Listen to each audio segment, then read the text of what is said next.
이를 맡기는 사람이 한겨울에 묘지에 푸른 잔디를 심어달라고 한다면 여러분은 어떻게 하겠습니까? 인조 잔디를 깐다든지 아니면 누렇게 색이 바래버린 그 잔디에 녹색 물감으로 물을 들인다든지 하는 아마 그런 대답을 생각하실 거예요. 그런데 다른 접근 방법으로 그 일을 맡긴 사람을 아주 만족하게 한 그런 사람이 있다고 합니다. 1950년대 일인데 그때 미8군에서 유엔군 묘지 단장 공사를 진행할 회사를 찾기 위해서 입찰을 했는데 거기에 한 가지 까다로운 조건이 달려 있어요. 그건 뭐냐면 그 무덤의 잔디를 녹색으로 푸른 잔디를 깔아달라는 거예요. 근데 그때가 한겨울이라 이 미군이 요청한 이 일이 그 일을 맡기만 하면 많은 돈을 벌 수 있는 기회였음에도 불구하고 한겨울에 어디서 푸른 잔디를 구해다 심는가 하는 그런 생각 때문에 모두가 다 주저하고 있었습니다. 그때 한 30대 젊은 사업가가 미군 측에 먼저 질문을 합니다. 왜 이 추운 겨울에 그 묘지에 푸른 잔디를 깔려고 하는 거냐라고 물었어요. 그래서 미군 측에서 온 답변은 그래요. 이제 곧 은밀하게 아이젠하워 대통령이 방한을 하게 되는데 그때 이 유엔군 묘지를 방문할 텐데 그때 기왕이면 좀 푸릇푸릇 아름다운 묘지를 보여주고 싶다 하는 게 이유였다는 거예요. 그러자 그가 그럼 꼭 잔디가 아니어도 묘지가 푸르기만 하면 되는 거 아닌가라고 말하면서 그가 곧 이 일을 진행을 하게 됩니다. 그가 생각하는 방법은 뭐냐면 보리예요, 보리. 겨울에 푸른 그 보리 이삭을 수십 트럭 옮겨와서 그 묘지에 그대로 심었다는 거예요. 잔디는 아니지만 묘지가 푸르게 보이는 데에는 성공을 한 거죠. 미8군의 그 담당자들에게 놀라운 감동을 주었어요. 이 젊은이의 가진 이 추진력과 아이디어에 놀랍고 결국 미8군은 입찰 금액의 무려 3배나 달하는 그 돈을 그에게 지급을 했다는 거예요. 그뿐만이 아니에요. 그 이후에 미8군에서 이루어지는 모든 사업은 다 그의 차지가 되었다라고 하는 거예요. 그 사람이 누군지 아십니까? 이제는 고인이 되신 현대건설의 고 정주영 회장님이셨습니다. 그때는 사장님이었겠죠.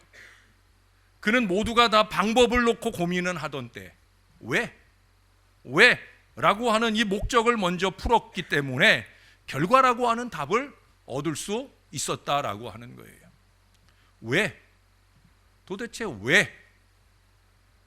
그 왜에 대한 대답이 분명하게 정의되어진다고 하면 그것을 위해서는 어떤 손해가 오더라도 최선을 다하는 결과를 이뤄낼 수 있다고 하면 그러면 성공할 수 있다는 거죠. 여러분, 예수님은 분명히 다시 오실 것을 말씀하셨어요. 택하신 자들에게 선한 것으로 갚아주시기 위해서 반드시 다시 오실 거예요. 저는 다시 오실 그 주님이 많이 기다려집니다. 갚아주실 주님이시기에 어떤 이단들처럼 이미 재림이 이루어진 것도 아니고요, 또 앞으로 일어나지 않는다라는 이 주장도 우리 예수님이 주신 이 약속과 다른 거예요. 교회는 언제나 주님이 약속하신 그 일이 이루어질 때까지 교회가 마땅히 해야 할 그 일을 하기만 하면 되는 거예요. 여러분, 오늘 24절에 보면 그 환난 후라는 표현이 나와요. 그건 무슨 얘기예요? 환난이 없지 않다는 거예요. 어려움 없는 일은 없다는 거예요.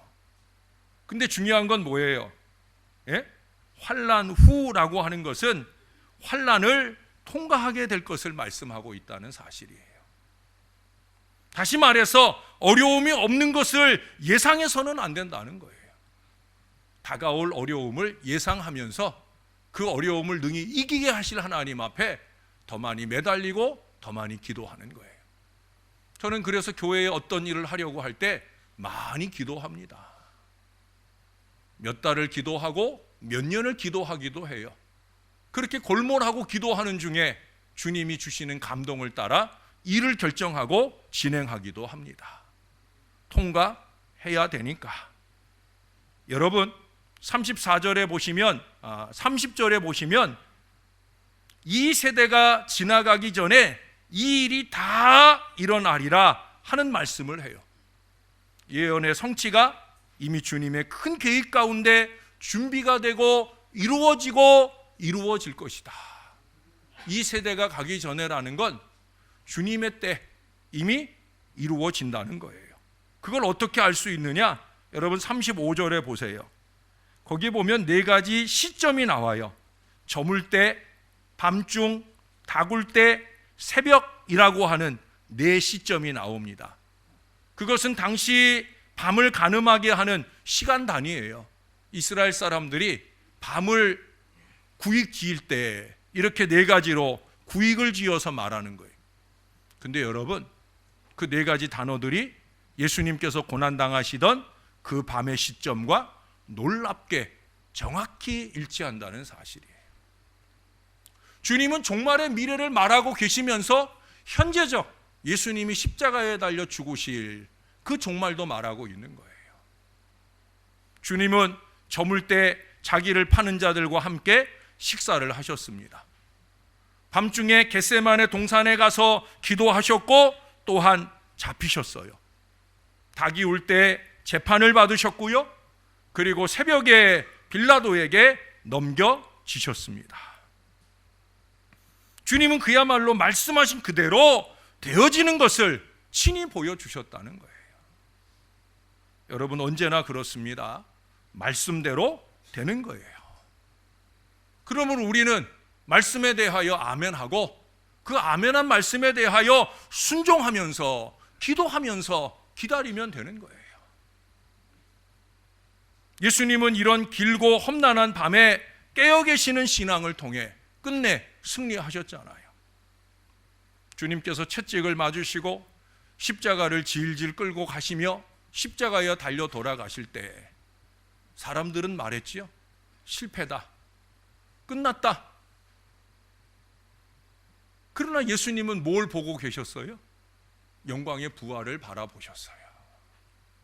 눈앞에 십자가 고난을 보는 것이 아니라 주님께서 부활의 관을 씌워주실 날을 바라보면서 오늘 그 십자가 걸음을 의연하게 걸어가셨고요.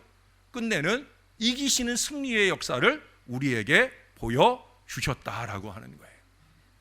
반면에 예수님 따르던 이 제자들은 어땠습니까? 그들은 깨어있지 못했고요. 저마다의 유혹에 다 넘어갔어요. 어떤 제자는 눈앞에 이익을 두고 예수님을 은 30에 팔아버리는 배신을 하였어요. 다른 제자들은 예수님 잡히실 때 뿔뿔이 다 흩어져 도망갔어요. 수제자라고 하는 베드로는 심지어 예수님을 3번이나 부인했어요. 왜 그랬어요? 그들은 깨어있지 않아서, 잠자고 있어서, 육신만 아니라 그 영이 깊은 잠 가운데 빠져 있어서 그들은 그 어리석음 가운데 달려가게 되었다는 거예요. 그들이 주님의 경고를 받지 못한 거 아닙니다. 오늘도 경고하고 계시잖아요. 그렇지만 그들은 미혹을 이겨낼 정도로 영적인 잠을 견뎌내지 못했다는 사실이에요. 경고를 무시한 채 잠자고 있으면 아무 희망이 없는 거예요. 예수님처럼 이기고 승리할 미래가 없다는 거예요. 너무 지극히 육신적이면서 그 육신적인 잠에 빠져 있으면서 영적인 채 하려고 하지 말아야 됩니다. 정말 영적인 것이 뭔지를 좀 생각해야죠. 생각이 너무 없어요. 생각해야 됩니다. 우리 아내는 선명하게 기억하는 제 설교가 있어요. 이게 뭐냐면 아담의 원죄는 생각이 없어서 그렇다. 생각해야 된다. 그래서 가끔 제가 생각 없이 뭘 하면 저한테 그래요. 우리 목사님이 생각 좀 하라고 그랬는데 생각 좀 해야 됩니다. 예? 무엇이 신령한 것인지 무엇이 아버지의 뜻인지 생각 좀 해야 된다는 거예요. 자기의 생각을 펼치는 것이 아니라 하나님이 어떻게 생각하시느냐. 그래서 오늘 우리 예수님께서 첫 번째로 강조해서 하시는 말씀은 뭐냐? 주님은 때를 분별함으로 앞을 예비하라고 거기 28절부터 말씀해 주고 있어요. 28절을 한번 보셔요. 무화과 나무의 비유를 배우라. 그 가지가 연하여지고 잎사귀를 내면 여름이 가까운 줄을 아나니 이와 같이 너희가 이런 일이 일어나는 것을 보거든 인자가 가까이 곧 문 앞에 이른 줄을 알아라. 여러분, 오늘 본문과 이 다음 제가 읽어드리는 부분까지를 소묵시록이라고 그래요. 그 정도로 중요한 거예요.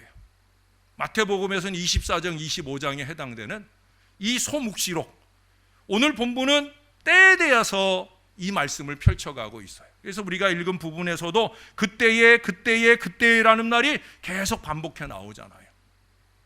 해가 어두워질 때이고 빛을 내지 않는 때라고, 별들이 그 하늘에서 떨어지는 때이고 좀처럼 흔들릴 것 같지 않았던 그 모든 권세들이 흔들리는 때이기도 하다. 여러분, 하늘의 별들이, 해와 달들이 빛을 잃고 이 땅에 떨어지는 것, 그건 절대 일어나지 않을 것 같은 일들이잖아요. 근데 그런 일들이 일어나는 때라는 거예요. 이런 때는 하늘과 땅에, 그리고 영적으로 큰 변동이 있는 때인 거예요. 언제나 그렇습니다. 크고 작은 변동의 때가 있다라고 하는 거예요. 지금 우리도 마찬가지죠. 2020년이라고 하는 한 해의 변동도 있지만은 이제 이 해의 시작과 함께 3,000세대가 입주하고 교회가 새로운 부흥의 전기를 마련해 보자고 하는 바로 변동의 때라고 하는 거예요. 이 시기에 생각을 잘 해야 되죠. 무엇이 하나님을 위하고 교회를 위한 일인지 잘 생각해야 되는 거예요. 때를 분별할 줄 알아야 된다는 거예요. 주님도 말씀하셔요. 그 때라고 하는 때 그렇게 천체가 떨어질 정도의 격변이 있다는 거죠.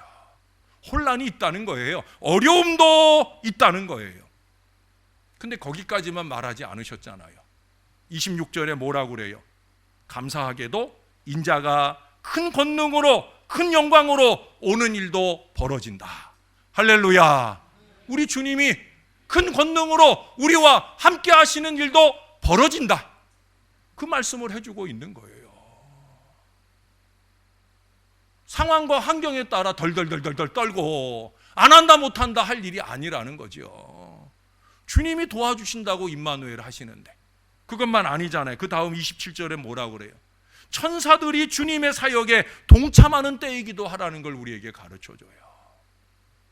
주님만 함께 하셔도 좋은데 천사도 보내셔요. 성령의 뜨거운 은혜는 또 우리의 마음 가운데 채워지므로 저나 여러분들의 마음을 담대하게 잡아주시고 주님의 때를 분별하는 이 지혜로 사는 인생들에게 그 때를 잘 살아갈 미래를 열어주실 줄로 믿습니다. 그런데 이 때를 맞이할 우리가 분별해야 될 것은 눈앞에 보이는 현상이 아니라는 거예요. 때예요, 때. 예? 눈에 보이는 게 전부가 아니거든요. 여러분들이 모르는 그 이면이 있다는 거예요. 여기 28절에도 무화과 나무의 비유를 배우라 하시면서 말씀하시는 게 뭐예요? 그 나타난 현상, 그것을 중요하게 생각하지 말고 그건 너머에 있는 때에 집중하라고 하는 거예요. 그 가지가 연하여지고 잎사귀가 나오면 그 가지를 보고 있지 말라는 거예요. 그 잎사귀를 보고 있지 말라는 거예요. 그건 무엇의 징조라는 거예요? 여름이 온다. 예? 그 징조, 그 때를 알아야 된다는 거예요. 무화과 나무가 상징하는 유대교에 어떤 변화가 생긴다는 거죠. 어떤 변화가 생겨요? 예수 신앙의 교회의 시작에 눈부신 변화가 그들에게 일어난다는 거예요. 그러니 그 유대교 신앙 자체의 변화에 매달리지 말고 왜 그런 변화가 생겼는지를 분별하면서 그 때를 지혜로운 신앙으로 살아가야 된다는 거예요. 여전히 유대교의 구태에 젖어서 애굽살이를 붙들고 있으면 예수 복음의 새 신앙과 승리의 미래는 열리지 않는다는 거예요. 때를 분별하는 지혜는 그래서 필요한 것임을 오늘 제자들에게, 오늘 우리들에게 말씀해 주시고 있는 거예요. 누구는 언제가 그때인지 관심을 가질 수 있을 거예요. 그래서 조금 더 빨리 오기를 바라기도 할 거고요, 아주 늦게 오기를 고대할 수도 있을 거예요. 왜? 그 시기를 알면 무엇인가 더 잘 준비를 할 수 있을 것이라 생각되기 때문에 그래요. 그러나 여러분, 그 시기가 언제인지는 알 수 없어요. 천사도 모르고 예수님도 모른다고 그랬어요. 그건 주님이 도와주실 수 없다는 거예요. 그건 주님이 보내주시는 천사들도 도와줄 수 없다는 거예요. 그래서 그 때를 잘 준비하는 그 시대의 특징을 미리 가늠해서 준비하라고 오늘 말씀하고 계시는 거예요. 때의 특징을 알면 겨울에도 보리로 푸른 풀밭을 꾸밀 수 있다. 왜? 특징을 아니까. 보리는 겨울에도 푸른 빛을 낼 수 있다 하는 특징을 아니까 그 특징을 들이대는 거죠.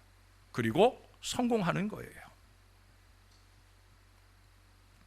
종말의 때가 가지는 특징을 알면 그때 우리가 해야 할 바를 알 수 있을 거예요. 이것이 주님의 날을 예비하는 방법입니다. 하나님의 은혜 역사는 그런 사람들을 통해서 지금까지 펼쳐져 왔어요. 주전 1800여 년 때 요셉은 그렇게 하나님의 때를 위하여 애굽으로 보내졌어요. 어린 나이에 애굽의 총리가 되면서 그 이후 400년 동안의 애굽살이를 시작하는 첫 번째 주자가 바로 요셉이었어요. 400년의 세월이 지났어요. 430년, 400여 년의 세월이 지난 뒤에 모세라는 사람을 세웠어요. 그는 애굽의 삶을 벗어던지고 가나안의 영광의 미래를 향한 지도자로 우뚝 섰어요. 그로부터 400년이 또 지났어요.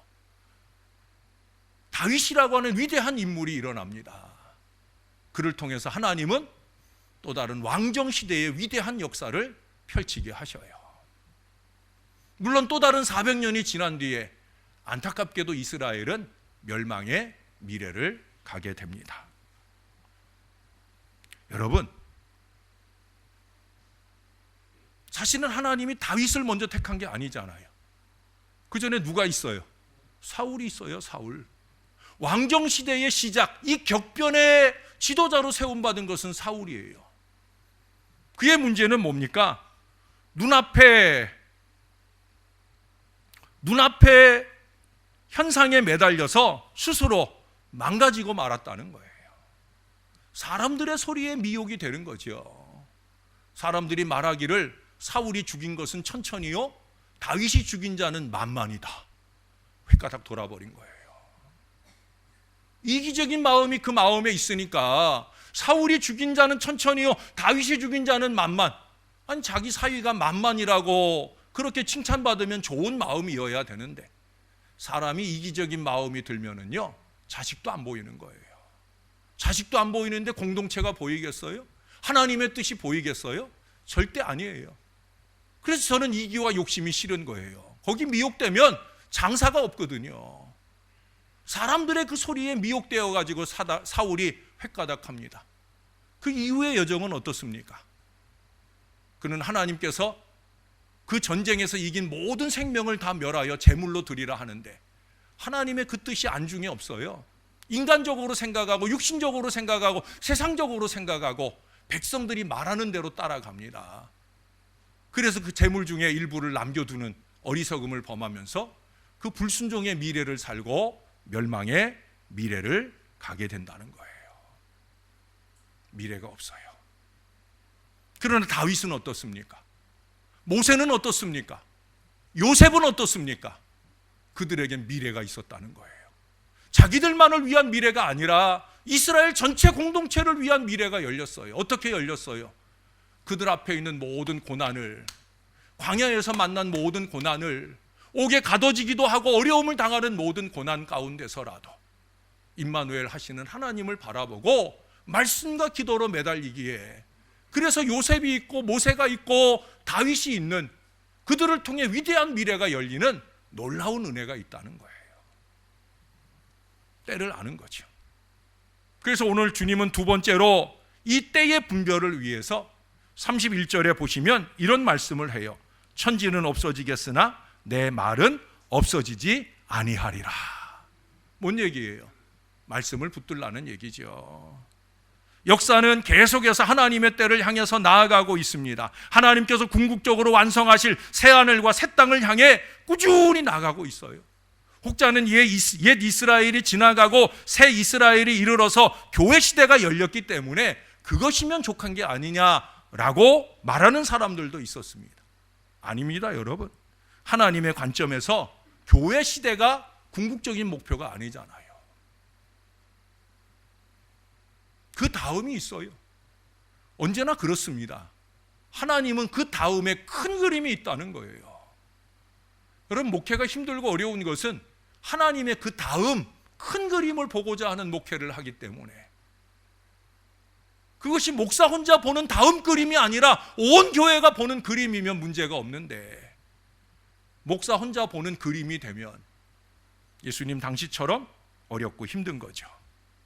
그러면 이런 모든 것이 잠시 있다 지나간다고 하면 우리가 믿고 의지할 것이 도대체 무엇이 있겠는가? 주님은 주님의 말씀이 영원할 것이다 오늘 알려주셔요. 이것들이 다 이루어질 때까지는 이 세대가 결단코 끝나지 않을 것이다 말씀하고 계셔요. 말씀은 살아있는 지금 이 때가 끝나기 전에는 결코 새하늘과 새 땅이 열리지 않을 것이다 말씀하고 있다는 거예요. 다시 말해서 우리가 알고 보고 있는 물질 세계는 종말의 때가 오기 전에 반드시 그 성질이 변하는 큰 변혁이 있게 될 것이다. 지금도 얼마나 많이 변하고 있습니까? 엄청나게 변하고 있어요. 너나 없이 다 혁신을 추구합니다. 변화의 주기가 점점 빨라지고 있다는 거예요. 세상은 그렇게 변화돼도 변화되지 말아야 될 것이 있죠. 변화되지 않고 한결같은 게 바로 우리 하나님의 말씀이고요. 이 말씀을 붙들고 사는 저와 여러분의 신앙도 마찬가지여야 된다는 거예요. 주님은 그런 모든 격변 가운데서도 이 예수님의 말씀만큼은 변하지 않는다. 사람들이 자기의 말이 참이다 라고 얘기를 해요. 또 다른 사람은 아닙니다, 제 말이 참입니다. 그러면서 어이없는 진실 공방이 넘치는 그런 시대를 우리가 살고 있어요. 그러나 예수님은 그러실 필요가 없지요. 자신이 참이시기 때문에 주님은 당신의 모든 말씀을 선포하실 때 뭐라고 시작을 하셔요? 내가 진실로 진실로 너희에게 이르노니. 진실의 선포를 하고 계셔요. 여러분, 그 진실로라는 말이 헬라어로 뭐라고 그랬는지 기억나셔요? 네? 진실로라는 말이 헬라어 성경에 뭐라고 써 있다고 그랬어요? 야, 또 고맙게 다 잊어버렸네. 따라해 보세요. 아멘. 아멘. 그렇게 써 있다니까요. 아멘. 아멘. 이 말이 뭐냐? 진실로, 진실로, 진실이다 라는 얘기예요. 그 얘기는 무슨 얘기예요? 진실을 간직한 사람만이, 진실로 은혜 받는 사람만이 아멘 할 수 있다는 거예요. 우린 그런 아멘 신앙이 되어야 되는 거예요. 저는 입술에 걸린 아멘을 말하는 게 아니에요. 하나님의 말씀을 아멘 하는 마음으로 받고 그 말씀을 삶으로 살아낼 간절한 영부림이 있는 그 신앙이 오늘 우리에게 필요하다는 거예요. 결국 우리가 붙잡을 것은 눈에 보이는 것이 아니다. 우리의 소망도 이 세상에 있는 것이 아니다. 궁극적인 목적은 주님의 말씀 안에서 발견할 수 있다는 겁니다. 그 말씀만이 마지막까지 변하지 않을 것이기 때문에 그런 거예요. 말씀이 희망입니다. 말씀을 더 붙잡고 깨달아야 됩니다. 그래서 새해에는 수요일 날마다 바이블데이라고 해서, 그래서 우리가 하나님의 말씀을 더 깊이 묵상하는 큐티 시간도 좀 갖고, 또 말씀을 읽고 듣는 시간도 좀 갖고, 그렇게 말씀과 가까워지고 말씀이 더 깊어지는 신앙으로 나아가려고 한번 해보려 합니다. 사랑하는 여러분, 저와 함께 말씀을 붙드시기를 바랍니다. 그게 뭐 성경책 끼고 살자는 얘기 아니에요. 말씀에 감동받는 대로, 아멘을 한 대로 제발 좀 저와 여러분이 날마다 새롭게. 이제 오늘부터 우리가 부르게 될 이 축복의 찬양에 보면 그런 가사가 있어요. 날마다 새롭게 태어나도록. 말씀을 매개로 하지 않고는 우리가 날마다 새롭게 태어날 소망이 없다는 거예요. 그래서 마지막 세 번째, 주님은 깨어 있는 것이 최상의 준비다 하는 말씀을 강조 또 강조하셔요. 33절에 보시면 주의하라, 깨어 있으라. 34절에서도 뒷부분에 보면 깨어 있으라 명함과 같으니, 35절에서도 그러므로 깨어 있으라 결론처럼 말하시고도 37절에 다시 한 번 더 깨어 있으라. 3-4번도 아니고 4번에 걸쳐서 거듭 반복하고 계셔요. 예수님은 제자들에게 깨어 있을 것을 강조하셨어요. 제자들은 방심하다가 유혹에 넘어간 그런 모델들입니다. 좋은 모델이 아니라 나쁜 모델이 되고 있어요. 주님과 함께 누구보다 가까웠다고 해서 마음을 놓을 수 없다는 사실을 우리들에게 보여주는 사람들이 바로 이 제자들이에요. 3년 동안의 동고동락인데 소용없다는 거예요. 예? 깨어있지 못하면 소용없는 거예요. 그들의 시작은 좋았죠. 마가복음에서도 처음에는 얼마나 열심히 주님과 동행하는 여정을 지납니까? 얼마나 많은 이적과 기사를 주님과 함께 경험합니까? 그러나 잠자고 있으면 소용없는 거예요. 나중에는 결국 주님을 온전히 따르지 못하고 배신하고 못 박는 어리석음을 범하게 되잖아요. 그들이 아무런 경고를 받지 않아서 그렇게 되었습니까? 아니잖아요. 오늘의 말씀도 경고하고 있잖아요. 이 말씀이 증거예요. 내가 너희들에게 경고했잖아, 깨어 있으라고. 근데 바로 요 다음이에요. 요 다음 14장으로 넘어가면 졸며 자며 그러고 있는 거예요. 그들은 주님으로부터 이 경고를 받았음에도 불구하고 겟세마네 동산에서 깊은 잠에 빠지고 결국 주님을 배신하기도 합니다. 그들의 그 어리석음은 그들의 마음속에 큰 상처를 입히게 됩니다. 그들의 그 실패가, 어리석음이 타산지적으로 삼지 않았다면 그들의 실패는 영원히 무의미한 일로 기록되고 말았을 거예요. 그러나 다행히도 그들은 이 타산지석으로 삼은 이 일을 근거로 해서 부활의 주님을 만나게 됩니다. 그 주님을 위하여 거의 대부분의 제자들이 순교하면서까지라도 그 복음의 역사를 이루는 위대한 미래를 살게 되어진다라고 하는 거예요. 저나 여러분도 오늘 이 제자들의 실패를 타산지석으로 삼지 않는다고 하면 다시 이 제자들처럼 어리석은 애굽살이로 돌아가게 될 거예요. 여러분, 저와 함께 좀 깨어나셔야 됩니다. 주님은 깨어있는 것 자체가 준비다. 뭐 다른 거창한 준비 필요 없다는 거예요. 깨어있으라는 거예요. 주님의 때를 분별하는 깨어있음, 말씀을 붙드는 깨어있음, 무엇보다도 좀 생각 좀 하는 깨어있음. 지금 우리가 무엇을 할 때인가? 아니, 내가 주님과 주님의 몸된 교회를 위해서 무엇을 할 때인가? 이걸 좀 깨달으라는 거예요. 여기 34절의 비유를 통해 말씀하실 때 주인이 외국으로 출타를 하며 종들에게 권한을 주는데 특별히 문지기에게 준 권한이 있어요. 딱 하나예요. 뭐예요? 깨어 있어라. 긴 거 다른 얘기 안 해요. 깨어 있어라. 이 세상은 하나님의 집이어서 이 비유에서 주인 되시는 우리 예수님이 승천하고 가실 거를 비유하는 거예요. 내가 이제 너희들에게 깨어 있을 거 이 하나 부탁하고 나는 하늘나라 갈 거다. 내가 다시 올 때까지 너희 좀 깨어 있어라. 예배 시간에 좀 깨어 있어라. 제가 이 시간에 왜 소리를 쳤는지 들을 귀 있는 자는 들을지어다. 다른 때보다 그 화면이 더 큰 건 어떤 일일까? 깨어 있어야 되는 거예요. 깨어 있어야 희망이 있는 거예요. 이 말씀대로 종말을 준비하며 기다리는 삶을 산다고 할지라도 맡겨진 일을 소홀히 할 수는 없는 거예요. 자기 마음대로 일을 골라서 하는 것이 아니에요. 여전히 주님이 주인이시기 때문에 우리 주님이 원하시는 일을 할 수 있는 믿음의 종들이기 때문에 우리는 그렇게 해야 되는 거예요. 서번트 마인드, 종 의식을 놓치지 말아야 되는 거예요. 생각할 것이 참 많지만 나는 종이다, 이 생각 놓치면 안 돼요. 이 생각 놓치는 순간 우리는 죽음입니다. 주인이 주님이셔요. 주님의 뜻대로 데오 볼렌테, 주님 뜻이라면 늘 우리가 주장하고 말합니다. 근데 우리는 실제에 있어서는 내 맘대로 하려 해요. 내 생각대로 하려 해요. 참 답답하게 이를 데 없어요. 여러분, 주님 뜻대로여야 되는 거예요. 특별히 문지기의 사명을 받았기 때문에 깨어있는 것 자체가 종말을 준비하는 첫 번째 사명이니까 문지기답게 깨어있고 깨어있어서 주님의 뜻을 분별하는 그 믿음으로 가야 된다는 거예요. 왜? 깨어있어야 사명을 향해 제대로 나아갑니다.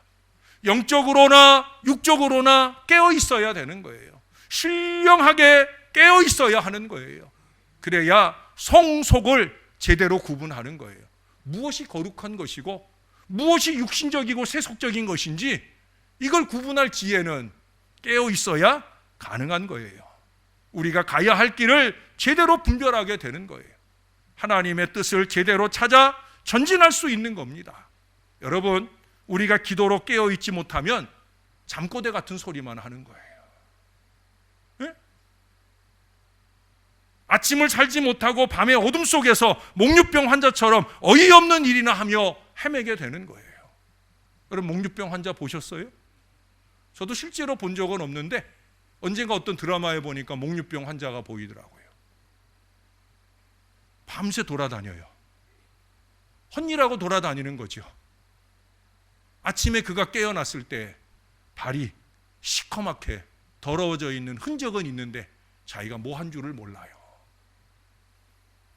영적으로 깨어있지 못하면 우리도 그 모양이 되는 거예요. 자기 스스로 낙심하고 공동체 전체가 낙심하게 되는 안타까운 지경에 이르게 되는 거예요. 그래서 우리는 주님과 함께 깨어있어 주님이 가신 그 길을 갈 수 있어야 됩니다. 오늘은 참 소중하지만 오늘이 영원하지는 않잖아요. 우리 하나님은 정하신 그때를 향해 시간을 움직이고 계셔요. 주님은 그렇게 우리 가운데 다시 오십니다. 종말의 때를 가늠하고 준비하는 기간, 소중한 기간이에요. 가깝게는 내년 2020년, 또 2020년으로부터 시작하는 10년의 2020년대, 우리는 그때를 준비하는 때를 지금 살고 있다는 거예요. 아직 오지 않은 그때는 결코 평안한 때가 되지 않을 것임을 오늘 본문도 말씀하고 있어요. 분명히 변화를 위한 어려움도 있고 환난도 있고 고통도 있을 것이다. 그러나 이전에 알지 못하던 놀라운 광경과 은혜도 우리가 보게 될 것이다. 하나님이 말씀하셔요. 우리에게 주신 말씀은 변하지 않을 것이기 때문에 그 안에서 우리는 지혜를 구하고, 아울러 우리에게 맡기신 사명이 너무나 크고 중하기 때문에 오늘도 깨어서 우리는 그 사명을 완수해야 합니다. 저나 제 아내가 가장 많이 소원하는 기도가 있어요. 마라나타, 아멘, 주 예수여 오시옵소서. 우리는 자주 이 기도를 나누며 소원합니다. 사랑하는 여러분, 이 소원 기도로 사는 사람은 한순간도 나태할 수가 없어요. 세속적 가치에 미쳐서 살아가지도 않아요. 사명을 외면하고 자기 하고 싶은 것만 하며 자기 맘대로 사는 사람도 아닌 거예요. 다시 오실 우리 주님의 뜻을 말씀 속에서 찾으며 그 주님을 떳떳하게 만날 수 있기 위해서 그 뜻대로 철저히 한 걸음씩 최선을 다해 살아갑니다. 다시 오실 우리 주님을 기다리면서 2020년 이 한 해도 그런 믿음과 각오로 힘차게 살아가는 저와 여러분, 깨어있는 주의 백성들 다 되시기를 우리의 구주 예수님의 이름으로 간절히 축원합니다. 주님, 어려운 때를 삽니다. 격변의 시대를 삽니다. 변화무쌍한 시대를 삽니다. 사람들이 변하고 상황이 변하면서 힘겨운 시대를 삽니다. 그래서 깨어 있으라고 오늘도 말씀해 주시니 감사합니다. 육신도 깨어 있게 도와주시고 영적으로는 더욱더 깨어 있어 주의 뜻 제대로 분별할 믿음이 되게 하여 주옵소서. 너무 이기적인 자기 생각만 하지 말게 도와주시고 하나님의 뜻을 생각하고 하나님의 공동체를 생각하며 함께 주님이 도와주실 공동체를 이루어가는 일에 종과 모든 백성들의 마음이 하나 되어 나아가도록 하나님 우리를 깨워 주시옵소서. 이 때에 주의 은혜를 더 많이 볼 수 있도록 은혜를 베풀어 주시옵소서. 예수님의 이름으로 기도합니다. 아멘.